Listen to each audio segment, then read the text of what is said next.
Hello friends, మనం ఇప్పుడు ఒక వింతైన కాలంలో ఉన్నాం.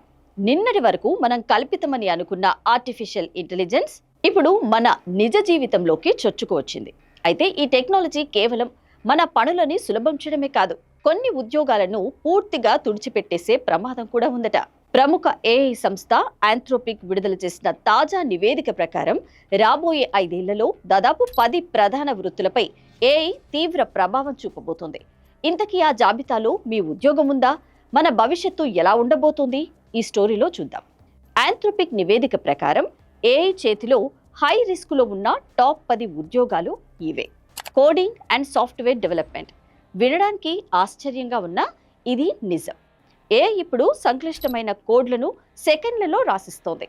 ప్రాథమిక కోడింగ్ ఉద్యోగాలు ఇక ఉండకపోవచ్చు. Content writing and journalism.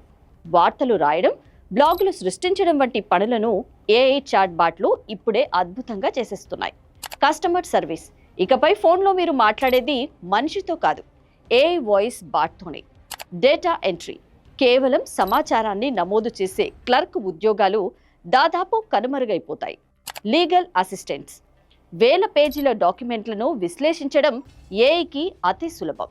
Book keeping and accounting. లెక్కలన్నీ ఆటోమేట్గా అయిపోతున్నాయి. ట్రాన్స్లేషన్. భాష అనువాదకులుగా ఉండే వారి అవసరం తగ్గిపోతుంది. Sales and marketing. వ్యక్తీకరించిన యాడ్స్, ఈమెయిల్స్ ఇప్పుడు ఏఐనే పంపిస్తుంది. Graphic designing. మిడ్ జర్నీ వంటి టూల్స్ వచ్చాక ఆర్ట్ ప్రపంచం పూర్తిగా మారిపోయింది. Teaching and tutoring.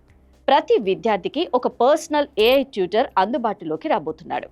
అయితే ఇక్కడ ఒక చిన్న గమనిక.